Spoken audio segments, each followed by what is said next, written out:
Hey there. Ever catch yourself really following a recipe to the letter or, trying to figure out the absolute fastest way to work and you think, hold on, this feels kind of like, coding. That's wild, right? It is. Well, guess what? You're not wrong. Today, we're diving deep into your sources, all about how everyday problem solving is basically like secret programmer mode in our brains. Get ready to see those mundane tasks in a whole new light. It's kind of mind-blowing when you realize we use the same logical thinking as complex software just for daily stuff. Totally. Okay, so let's kick things off with something universally relatable. Recipes. You shared some fascinating research on how following a recipe is surprisingly like writing an algorithm. Oh, absolutely. Think about it. Without. You've got your ingredients right. Those are basically like variables in the programming world. Okay, yeah, I see that. They're like the different elements we're working with. And then your instructions, those are the functions, dictating the actions you take, how you transform those ingredients into, well, something hopefully delicious. So when a recipe's all combined flour, sugar, butter, that's basically a function telling our code, I mean ourselves, to do a specific action. Spot on. And just like in coding, the order matters. You wouldn't Yeah, chuck eggs in the oven before mixing them. definitely not. Unless you're going for like a very avant-garde scrambled egg bake. Right, that sequence, it's crucial, whether it's flour and sugar or ones and zeros in code. And don't even get me started on those little decision points in recipes. Bake for 30 minutes or until golden brown. That's where things get really interesting. Right on. That's a prime example of a conditional statement in action. It's like, if the cake is golden brown, then it's done, ELSE, keep baking. We do this instinctively in the kitchen, but in programming, we formalize that logic with code. So cool. It's like our brains are running mini programs all the time without us even realizing it. But let's up the ante a bit, talk about something a tad more complex, getting to work. Our sources mention objects, dictionaries, even lambda functions. Now that's starting to sound like a foreign language. Don't worry, it's not as intimidating as it sounds. Just think about your average commute.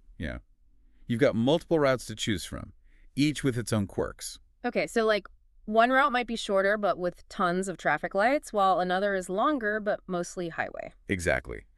And in programming terms, each of those routes would be considered an object with different attributes, things like distance, estimated travel time, maybe how bad the traffic usually is, even things like tolls or if there's construction.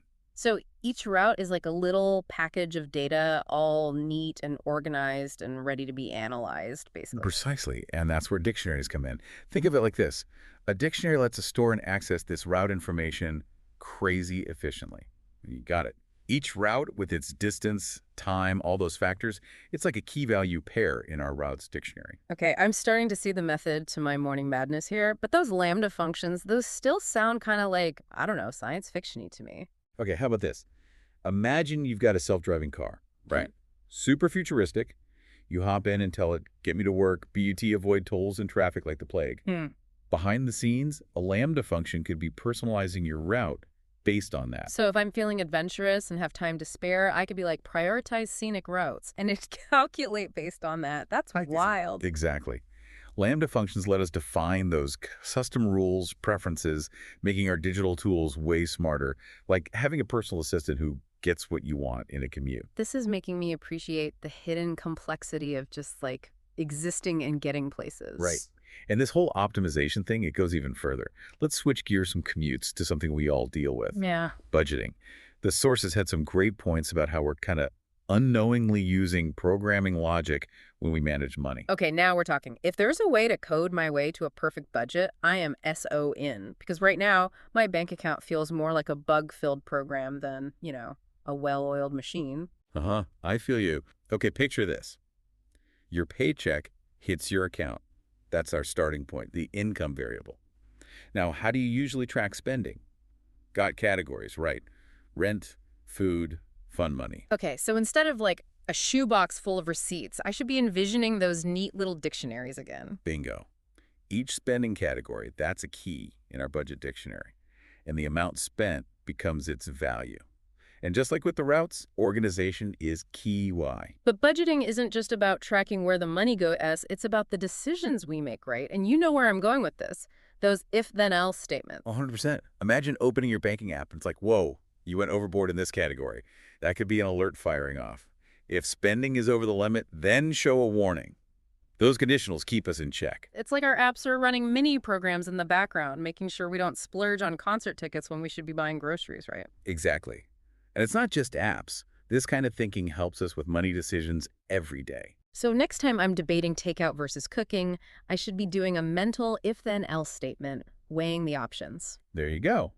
Evaluating, considering consequences, making choices based on like preset rules. That's computational thinking in action. You know, it's funny how we think of budgeting as this like restrictive thing, but it's kind of about giving us more control, more freedom to actually make choices that like align with what we want. It's like setting those boundaries, those if-then-else statements, so we can actually reach our goals. Exactly. It's empowering, right? Okay, but speaking of smart decisions, let's tackle a task that often feels the opposite, the old to-do list. Our sources had some interesting stuff about how we prioritize, organize, just like a programmer would. Oh yeah, this is key. Okay, so if you're about to tell me there's a way to code my way to a perfect to-do list, I am so listening. Because right now, mine's more like a jumbled mess than any kind of system. I get it. Imagine this. Instead of just tasks randomly thrown together, you've got a priority queue. Priority queue, okay. Yeah. This is where we take those to-dos, but we rank them by importance, urgency. Think of it like a line outside a concert. VIPs go first, then everyone else. So instead of send email, book appointment, clean kitchen, all jumbled, I should be giving them different priority levels. Urgent stuff first. Exactly. And just like a programmer uses different ways to structure info, you can make that priority queue work for you. Numbers, colors, whatever. Ooh, I like the sound of color coding. The sources mentioned data classes being used too. That sounds super technical. It is. Picture each task as a little container, right? That container or data class holds all the details about it, what it is as, when's it due, how long will it take. So it's like taking my jumbled notes and making them like actual organized things. Exactly. Actionable. And once it's structured like that, you can process it more efficiently. Like programmers use loops to repeat actions. You might batch similar tasks together. Dude, my mind is blown. To-do lists have hidden code powers. It's all connected. Yeah. And don't forget another prime example, grocery shopping. Those meticulously planned lists, data structures in action. Okay, yeah, I might be a little obsessed with organizing my grocery list. By category, aisle order, peak efficiency. That's what good programming is: efficiency, organization. You're making a roadmap, minimizing backtracking, like writing code for your shopping cart. Oh, and those buy one, get one free deals. Those gotta have some secret code in them too, right? Totally. But remember the conditional statements. Yeah. If you buy this, then get one free. It's marketing, but with that logic baked in. So every time I score a 2-for-1, is my coding skills winning? There you go. It's about seeing the patterns, the logic behind it all. Once you start noticing, it's fascinating. Yeah, mind officially blown. Who knew we were such secret coding ninjas? The takeaway is thinking algorithmically is powerful, not just for writing code, but for breaking down any problem, spotting patterns, making systems, whether it's cooking, commuting, even grocery shopping. So next time you're overwhelmed, remember, you've got that programmer power within you. Embrace the logic, optimize your life, one mental line of code at a time. Until next time, everyone.